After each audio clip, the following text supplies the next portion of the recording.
Uniform civil code पर चर्चा आपने कई बार कई सारे मकामात पर सुनी होगी। ज़ाहिर है आपके ज़हन में भी कई सारे सवालात इसको लेकर उठते होंगे। हमारे साथ आज साजिद बुखारी साहब मौजूद हैं। साजिद भाई इस वक्त Jammu and Kashmir high court में अपनी प्रैक्टिस को अंजाम दे रहे हैं। साजिद भाई पहले तो बहुत बहुत शुक्रिया आपके वक्त का। सबसे पहला सवाल साजिद भाई ये बताइएगा कि यूनिफॉर्म सिविल कोड को लेकर कई सारी तारीफें की जाती हैं। उनमें से एक तारीफ जो आपके मुताबिक है वो क्या है? एज अ लीगल एडवाइजर या फिर एज अ लीगलिटीज आप में से बेहतर जानते हैं, तो लॉयर आप क्या समझते हैं यूनिफॉर्म सिविल कोड क्या है? शुक्रिया नियाज़ भाई। देखें, सबसे पहला जो मसला है वो यही है कि अभी हमारे पास कोई यूनिफ़ॉर्म सिविल कोड कोई ड्राफ्ट बन के नहीं आया है। तो जब से कोई ड्राफ्ट बन के नहीं आया तो कोई वसूख के साथ, कन्विक्शन के साथ ये नहीं कह सकता कि यूनिफ़ॉर्म सिविल कोड ऐसा, ऐसा, ऐसा होगा। तो इसलिए जितनी भी जो डिस्कशन हो रही है वो एब्स्ट्रैक्ट में हो रही है। लोग फ़ायदे गिनवा रहे हैं, वो एब्स्ट्रैक्ट में गिनवा रहे हैं, नुकसानात गिनवा रहे हैं, वो एब्स्ट्रैक्ट में गिनवा रहे हैं कि पॉसिबिलिटी यही है कि इसके नुकसान ये होंगे। अब यूनिफ़ॉर्म सिविल कोड का जो एब्स्ट्रैक्ट है, अगर उस पे हम बात करें तो उस पे आने से पहले ये जानना ज़रूरी है कि यूनिफ़ॉर्म सिविल कोड जो इंडियन कॉन्स्टिट्यूशन है उसके आर्टिकल 44 में ये रिस्पॉन्सिबिलिटी दी गई है स्टेट को कि डीपीएसपी है, directive principle of state policies, कि ये स्टेट की ज़िम्मेदारी है कि वो हिंदुस्तान में यूनिफ़ॉर्म सिविल कोड को इम्प्लीमेंट करे। अब हमें ये जानना है कि यूनिफ़ॉर्म सिविल कोड क्या है? यूनिफ़ॉर्मिटी से हमें मालूम हो रहा है कि ये किसी तरह का कोई यूनिफ़ॉर्म लॉज़ जो हैं वो इम्प्लीमेंट किए जाएँगे, कोड किसी तरह का लॉ होगा। सवाल ये पैदा होता है कि ये सिविल क्या है? सिविल को समझने के लिए मैं आपके सामने एक दो एग्जांपल्स दूंगा कि ताकि आपको सिविल भी क्लियर हो जाए और क्रिमिनल भी क्लियर हो जाए। हिंदुस्तान में दो तरह के लॉज हैं बाय नेचर, अगर हम देखें। एक ये कि अगर फॉर एग्जांपल अगर कोई शख्स किसी शख्स को कत्ल कर देता है तो ये एक इंडिविजुअल रॉन्ग होने के साथ साथ ये रॉन्ग स्टेट के अगेंस्ट भी है, सोसाइटी के अगेंस्ट, क्योंकि सोसाइटी में डिटरेंस पैदा होगी। तो जो भी कार्रवाई होगी वो स्टेट की तरफ से होगी, सोसाइटी की तरफ से होगी, और सोसाइटी को स्टेट रिप्रेजेंट करेगी। अब जो दूसरा जो कैटेगरी है लॉ की वो है सिविल लॉज। सिविल लॉज जैसे जो लॉज प्रॉपर्टी के रिगार्डेड होते हैं या पर्सनल जो लॉज होते हैं, इम्प्लीमेंट होते हैं, उनको सिविल लॉज बोलते हैं। उन सिविल लॉज में भी एक पर्सनल लॉज होते हैं जो बहुत ज़्यादा पर्सनल होते हैं, जिनको हम फैमिली लॉज बोलते हैं। जैसे कि हमारे डाइवोर्स का मसला, शादी का मसला, इनहेरिटेंस का मसला। ये जो लॉज हैं, फैमिली लॉज हैं, इनको यूनिफॉर्मली अप्लाई करने की बात की जा रही है, जो आर्टिकल 44 में जिम्मेदारी दी गई है स्टेट को कि जब सोसाइटी तैयार हो जाए तो ये एक ऐसा लॉ बनाया जाए जो लॉ सबके ऊपर यूनिफॉर्मली इम्प्लीमेंट हो। यूनिफॉर्म सिविल कोड सरसरी से अल्फाज में ये है। सर ये बताइएगा कि आपने यूनिफॉर्म सिविल कोड की बात की, आपने डीपीएसपी की बात की। ये बताइएगा कि फंडामेंटल राइट्स में और डीपीएसपी में with regard to uniform civil code फ़र्क क्या है? और ये भी बताइएगा कि जब यूनिफॉर्म सिविल कोड अगर लागू होता है या इम्प्लीमेंट होता है, तो इससे क्या फंडामेंटल राइट्स वायलेट होते हैं? नियाज भाई, पहले इस पे बात कर लेते हैं कि यूनिफॉर्म सिविल कोड अगर इम्प्लीमेंट हो जाता है तो इम्पैक्ट क्या होगा, है ना? क्या ऐसी चीज़ है जो जिसमें तब्दीली आ जाएगी? देखिए, अभी जो मुस्लिम्स हैं उनकी जो शादियां हैं वो गवर्न होती हैं ऑन द बेसिस ऑफ निकाह, है ना, on the basis of Muslim personal laws. अगर यूनिफॉर्म सिविल कोड इम्प्लीमेंट हो जाएगा तो फिर निकाह हुआ हो या ना हुआ हो ये मैटर नहीं करेगा। जो नया मेथड आएगा उस मेथड के अंडर अगर शादी रजिस्टर्ड होगी तो शादी वैलिड मानी जाएगी in the eyes of Indian laws. अगर रजिस्टर्ड नहीं हुआ होगा, चाहे आपने निकाह किया हो नहीं किया हो, उससे कोई फर्क नहीं पड़ेगा। सिमिलरली जो हिंदूज हैं उनके यहाँ पे डिफरेंट रिचुअल्स हैं जो हमारे यहाँ पे इंडियन मैरिज एक्ट है, जो हिंदू मैरिज एक्ट 1955 है, उसमें दिए गए हैं, फिर वो मैटर नहीं करेंगे। यानी कि जो नया स्ट्रक्चर बनेगा वो सब पर इक्वली इम्प्लीमेंट होगा, और ये जो रिचुअल्स हैं, चाहे वो निकाह हो, चाहे वो हिंदूज में फेरे लेना हो, तो ये मैटर नहीं करेंगे। यानी एक नया तरीके से कोई ड्राफ्ट बन के तैयार होकर आएगा। अब सवाल ये पैदा होता है कि अगर यूनिफॉर्म सिविल कोड इम्प्लीमेंट हो जाता है तो फंडामेंटल राइट्स वायलेट होंगे या नहीं होंगे, उसको समझने के लिए आपने बहुत वैलिड क्वेश्चन पूछा कि यूनिफॉर्म सिविल कोड जो डीपीएसपीज में है और जो फंडामेंटल राइट्स हैं, जहाँ पे ये आज़ादी है एक शख्स को अंडर आर्टिकल 25 कि वो अपनी मर्जी का रिलीजन फॉलो कर सकता है, प्रोफेस कर सकता है, प्रैक्टिस कर सकता है और प्रोपोगेट कर सकता है, वो वायलेट होगा या नहीं होगा। देखिए, जो बेसिक डिफरेंस है यूसीसी के रिगार्डिंग जो इस वक्त रेलिवेंट है वो ये है कि जो यूनिफॉर्म सिविल कोड डीपीएसपी में है, डीपीएसपी इन्फोर्सिएबल नहीं है।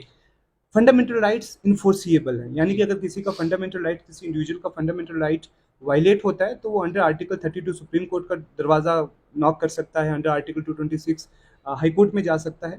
वेयर एज अगर किसी शख्स को कोई डीपीएसपी इम्प्लीमेंट करवाना है तो he can not approach the court, यानी कि डीपीएसपी इन्फोर्सिएबल ही नहीं है।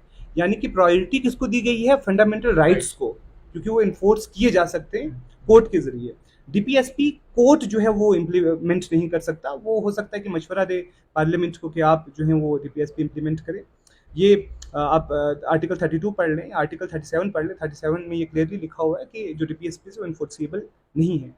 मेरा मानना है कि जो अभी हमारे पास जो इन्फॉर्मेशन है, अगर यूनिफॉर्म सिविल कोड आ जाता है तो उसमें ये होगा कि फिर आप कल्चर कैसे सेव करेंगे। जैसे आर्टिकल 29 ये कहता है कि कोई भी माइनॉरिटी है वो अपना कल्चर प्रोटेक्ट कर सकता है। तो जब कल्चर कैसे प्रोटेक्ट किए जाते हैं कि जो शादी का कल्चर है, शादी करके उसको प्रोटेक्ट किया जाता है, जब वही इनवैलिड हो जाएगा और नया कोई तरीका इंट्रोड्यूस करवाया जाएगा तो आप वो प्रोटेक्ट नहीं कर पाएंगे। यानी कि practically it would be failure for a person to protect his और हर कल्चर। तो यानी कि अगर यूनिफॉर्म सिविल कोड इम्प्लीमेंट होता है तो एक इंसान अपना रिलीजन प्रैक्टिस नहीं कर पाएगा, क्योंकि ये मेरी चॉइस है कि मैं शादी जो है वो अपने रिलीजन के हिसाब से करूं, अपने ट्रेडिशन के हिसाब से करूं।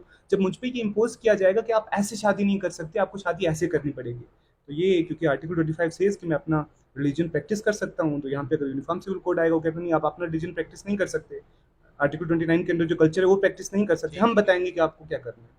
तो जी हाँ, ये अपेरेंटली वायलेट करता है। सर एक और चीज़ इसी में मैं ऐड कर दूं, आपने यूनिफॉर्मिटी की बात भी की, पहले एक ज़रा सा इशारा दिया। अब ये बताइएगा कि यूनिफॉर्मिटी से यूनिफॉर्म सिविल कोड मतलब क्या लेता है, कि किस तरीके की यूनिफॉर्मिटी लाने की बात की जा रही है? देखिए, यूनिफॉर्मिटी लाई जाएगी सिविल लॉज में, यानी कि शादी करने के तरीके हैं, जो डाइवोर्स देने के तरीके हैं, या जो प्रॉपर्टी जो डिस्ट्रीब्यूट होती है कि एक शख्स की, उसमें जो तरीका अप्लाई होता है वो बेसिकली आता है रिलीजन से या ट्रेडिशन से, ट्राइबल्स में ट्रेडिशंस या कल्चर से आता है। अब यूसीसी अगर इम्प्लीमेंट हो जाता है तो वो ट्रेडिशंस से या रिलीजन से नहीं इनकर होगा, फिर वो इनकर होगा एक अलग से जो ड्राफ्ट बनेगा, उस ड्राफ्ट को इम्प्लीमेंट किया जाएगा। तो वो तमाम इंसानों पर जो हिंदुस्तान में रहते हैं उन पे ये कहा जा रहा है इक्वली अप्लाई होगा। मगर आपको ये बात जानकर हैरानी होगी, जो अभी इस वक्त हमारे यहाँ पे क्रिमिनल लॉज इम्प्लीमेंटेड हैं, जैसे for example Indian penal code है, सीआरपीसी है, इंडियन एविडेंस एक्ट है, वो भी अलग अलग स्टेट ने अपने हिसाब से उसमें भी कुछ अमेंडमेंट्स की हुई हैं। जैसे इंडियन एविडेंस एक्ट में अमेंडमेंट की है तमिलनाडु स्टेट ने, वेस्ट बंगाल ने।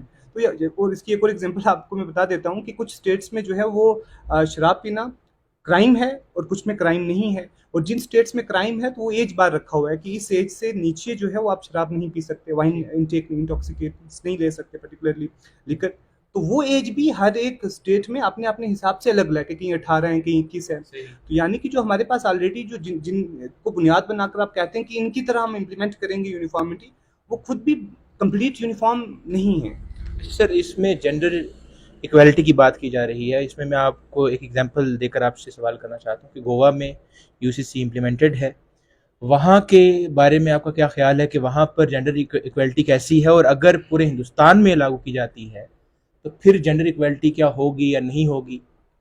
देखिए, जो जेंडर इक्वालिटी का जहाँ तक सवाल है कि यूनिफॉर्म सिविल कोड से जेंडर इक्वालिटी इम्प्लीमेंट होगी या नहीं होगी, ये तभी कहा जा सकता है जब आपके पास ड्राफ्ट होगा।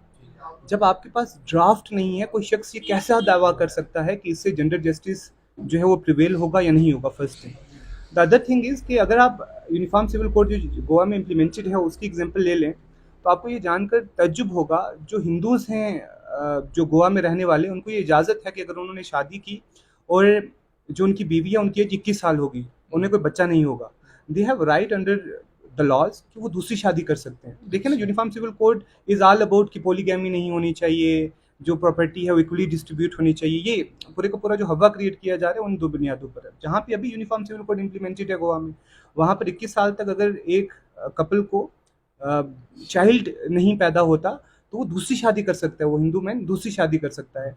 इतना ही नहीं, अगर एज बढ़ती है और एज बढ़ते बढ़ते 28 या 31 साल तक चली जाती है और उनको बच्चियां हुई हैं, लेट अस अज्यूम 3 बच्चियां हो गई, बेटा कोई नहीं हुआ, तब भी गोवा के लॉज इजाज़त देते हैं उस हिंदू पर्सन को कि वो दूसरी शादी कर सकता है। तो मैं ये कह रहा हूँ कि अगर लॉज अगर इस तरह के होंगे, तो अगर according to you polygamy is the base of injustice, तो आप जहाँ पे यूनिफॉर्म सिविल कोड इम्प्लीमेंटेड है वहाँ पे तो आपको इसकी इजाज़त है। तो यानी कि जब तक ड्राफ्ट नहीं बनेगा तो हम ये नहीं कह सकते कि इससे जेंडर इक्वालिटी प्रिवेल होगी, जेंडर जस्टिस प्रिवेल होगा। ये सारी बातें जो हैं वो आप समझिए जज्बाती बातें हैं, हक़ाइक़ का इससे कोई लेना देना नहीं है। चूँकि लॉ कमीशन एक कॉन्स्टिट्यूशनल बॉडी है और किसी भी लॉ के लिए, किसी भी कानून के लिए उसकी रिसर्च एक बड़ा मायना रखती है, बड़ी हैसियत रखती है। यूसीसी पर लॉ कमीशन का क्या कहना है? देखिए लॉ कमीशन का बिल्कुल ये काम है कि वो ग्राउंड पे जाके ये जानने की कोशिश करेगी कि कौन से लॉज रिक्वायर्ड हैं, कौन से लॉज रिक्वायर्ड नहीं हैं। फिर ये देन ये जो पॉलिसी मेकर हैं, लॉ मेकर हैं, वो डिसाइड करेंगे कि वो इम्प्लीमेंट होगा या नहीं होगा। तो 2018 में एक कैंपेन चली थी कि हम व्यूज़ जानेंगे लोगों का, जो रिप्रेजेंटेशंस हैं वो लिए जाएंगे, जो रिप्रेजेंटेटिव्स हैं डिफरेंट ट्राइब्स के, डिफरेंट ट्राइबल ग्रुप्स के, डिफरेंट रिलीजन्स से, उनसे ये पूछा जाएगा कि क्या uniform civil code is required और नॉट। तो 2018 में जब वो सारी व्यूज़ और प्रोसेस ख़त्म हुआ तो यूनिफॉर्म सिविल कोड के रिगार्डिंग लॉ कमीशन ने ये कहा था कि यूनिफॉर्म सिविल कोड अभी ना तो एस्पिरेशंस है लोगों की और ना ही ज़रूरत है। It is neither necessary or nor it is required right now and not the aspirations of the people. अच्छा शाहिद भाई, एक बहुत बड़ा सवाल जो हमेशा हम डिबेट्स में सुनते रहते हैं, हम आर्टिकल्स में पढ़ते रहते हैं कि यूनिफॉर्म सिविल कोड के आने से माइनॉरिटीज़ को बहुत बड़ा ख़तरा है, ट्राइबल्स को बहुत बड़ा ख़तरा है। और बिलखुसूस एक सवाल जो हमेशा किया जाता है और या फिर हमारे सामने आता है वो ये है कि यूनिफॉर्म सिविल कोड पर जो मुखालफत करने वाले लोग हैं उनमें सरे फहरिस्त मुसलमान हैं। अब ऐसा तो नहीं है कि माइनॉरिटी में सिर्फ मुसलमान आते हैं, माइनॉरिटीज़ में बहुत सारे मुख्तलिफ ग्रुप्स आते हैं। वो माइनॉरिटीज़ क्या तो या अगर खामोश हैं तो क्यों हैं, या फिर मुसलमान सरे फहरिस्त अगर बोल रहे हैं तो उन्हें क्या खतरा है, या एक जनरल बात ये की जाए कि पूरे की पूरी माइनॉरिटीज़ को या ट्राइबल्स को इससे क्या खतरा है? देखें पहली बात तो ये है कि इस पर अगर कोई इम्पैक्ट होगा तो सब पे होगा। ठीक ठीक है, पहली बात ये। दूसरी बात ये, क्योंकि मुस्लिम्स बहुत अरसे से हेटेडनेस फेस कर रहे हैं इंडिया में, even beyond India as well, Islamophobia पूरी वर्ल्ड में ग्लोबली अभी बहुत पीक पे है। तो उसकी वजह से ये है कि हिंदुस्तान में भी जो हेटेडनेस आप डेली बेसिस पे सुनते हो, कहीं किसी को पकड़ के मारा जा रहा है वगैरह वगैरह, ठीक है ये, तो उनको इस चीज़ का अंदाज़ा है कि इस तरह के लॉज अगर आएंगे तो उनकी जो राइट्स हैं वो फर्दर श्रिंक करेंगे, है ना, बनिस्बत किसी और ग्रुप के। उन्हें इस चीज़ का पूरा एहसास है and they have very sound people कि जो इन चीज़ों को स्टडी करते हैं, एनालाइज करते हैं कि ये नुकसान होने वाला है, तो इसलिए वो सबसे ज़्यादा वोकल हैं। अब सिर्फ ऐसा ही नहीं कि सिर्फ मुस्लिम्स वोकल हैं, बाकी जो माइनॉरिटीज़ हैं, ट्राइबल्स हैं, वो भी वोकल्स हैं। जैसे फॉर एग्जांपल नागाज़ हैं, they are very vocal about it. यानी कि आप ये तज्जुब की बात, यूनिफॉर्मिटी की बात हो रही थी, तो ये I forgot to mention article 371 के अंडर नागाज़ के रिलीजियस ग्रुप्स जो हैं, जो वहाँ के सोशल ग्रुप्स हैं, उनको ये राइट है कि डायरेक्टली कोई भी सिविल और क्रिमिनल लॉज उन पर इम्प्लीमेंट नहीं हो सकता। अगर क्रिमिनल लॉज के रिगार्डिंग नागाज़ के पास एक स्पेशल प्रोविजन मौजूद है और उससे कंट्री की इंटीग्रिटी पे, कंट्री की पीस पे, हार्मनी पे कोई फ़र्क नहीं पड़ता, तो why are you so adamant कि आपको जो है वो ज़बरदस्ती लोगों को एक तरीके से शादी करवानी है, पहली बात। तो दूसरी बात ये है कि जैसे कि आप जानते हैं कि India is a very diverse nation, और डाइवर्स नेशन है तो हर शख्स जो है वो अपने अपने तरीके से रहना चाहता है। जो डिफरेंट ट्राइब्स हैं वो अपने कल्चर्स के हिसाब से ज़िंदगी बसर करते हैं, शादियाँ करते हैं, डाइवोर्सेस होती हैं, प्रॉपर्टी डिस्ट्रीब्यूट होती है वगैरह, विल्स बनाते हैं वगैरह वगैरह। आपको तजुब होगा कि हिंदुस्तान में जो मेजॉरिटी जो है वो हिंदूज़ की है। हिंदूज़ जो नॉर्थ इंडियन हिंदूज़ हैं, they have entirely different practices from the south Indian Hindus in with regard to certain traditions. For example, south India में एक ट्रेडिशन है, एक कल्चर है मामा कल्याणम करके। मामा कल्याणम यानी कि जो मामा होगा उसकी शादी करवाई जाएगी सबसे बड़ी भांजी के साथ। वेयर एज यहाँ this practice is very alien to the Hindus of north Indians. कहने का मकसद ये है कि ये जो यूनिफॉर्म सिविल कोड है ये इतना डिस्ट्रक्टिव है विद रिगार्ड टू दिस। अगर जो अभी हमारे सामने जो एक एब्स्ट्रैक्ट सा बना हुआ इम्प्लीमेंट होगा तो ये इसके रिजल्ट्स निकलेंगे उस हिसाब से कि विद इन रिलीजन्स अलग अलग कल्चर्स, अलग अलग ट्रेडिशंस मौजूद हैं, और आप कहते हैं कि इन तमाम कल्चर्स और ट्रेडिशंस को कर कर सिर्फ एक तरीका जो हम बताएंगे उससे करिए। अब इस पर कहा यह जाता है कि इससे होगा ये कि पीस प्रिवेल होगा, हार्मनी प्रिवेल होगी। यानी कि अगर सब लोग एक तरह से शादी करेंगे तो इससे पीस प्रिवेल होगा, सब लोग एक तरह से डाइवोर्स देंगे इससे हार्मनी प्रिवेल होगी। देखिए ये लॉजिकल बात है। उसकी बड़ी वजह मैं आपको बताता हूँ कि हिंदूज और सिख्स और जैन्स ये एक ही कोड से गवर्न होते हैं जी। है ना। जो हिंदू मैरिज कोड्स हैं या जी। बाकी चीज़ें हैं वो they do not have their personal codes. अब 1984 में क्या हुआ था, despite having a similar code, ये मुझे आपको बताने की ज़रूरत नहीं है, सिमिलरली तमाम जो मुस्लिम्स हैं वो ऑलमोस्ट सिमिलर कोड से गवर्न होते जी। हैं। उसके बावजूद बरेलवी देवबंदीज़ में क्या होता है आप अच्छे से जानते हैं इतने अरसे से वो लोग सेम सिविल कोड को फॉलो कर रहे हैं, इवन देन जो है वो हार्मनी प्रिवेल नहीं हुई। यानी कि सेम तरीके से शादी करवाने से हार्मनी और पीस प्रिवेल नहीं होता, ना ही इंटीग्रिटी पे फर्क पड़ता है। मतलब कि डाइवर्सिटी को ख़त्म कर रही है, आप सादे अल्फाजों में अगर हम कहें तो डाइवर्सिटी को ख़त्म कर रही है। हाँ, अप टू सम एक्सटेंट कि अगर आप अब ये बोलेंगे कि सारे लोग एक तरह के कपड़े पहने, सारे लोग एक तरह का खाना खाएँ, सारे लोग एक तरह से शादी करें, सारे सारे लोग एक तरह से डाइवोर्स करें, तो उसका मतलब ये है ना कि जो मेरा पर्सनल राइट है कि मुझे शादी कैसे करनी है, ठीक है। इंडियन कॉन्स्टिट्यूशन आर्टिकल 25 में ये कहता है कि आप अपना रिलीजन फॉलो कर सकते हैं। आप आर्टिकल 29 आप अपना जो कल्चर है उसको महफूज रख सकते हैं। तो इसका मतलब ये है कि जब आप ये कहते हैं कि हम आपको बताएंगे शादी कैसे करनी है, तो इसका मतलब यही हुआ कि मेरा जो रिलीजियस राइट है वो वायलेट हो रहा है और सब लोगों को कहा जा रहा है कि जिस तरीके से हम बताएंगे उसी तरीके से आप शादी कीजिए। मतलब ये कि जो जितना असर मुसलमानों पर इसका होगा, बिल्कुल उतना ही असर बाकी ग्रुप्स पर भी इसका मिनवन उतना ही होना है।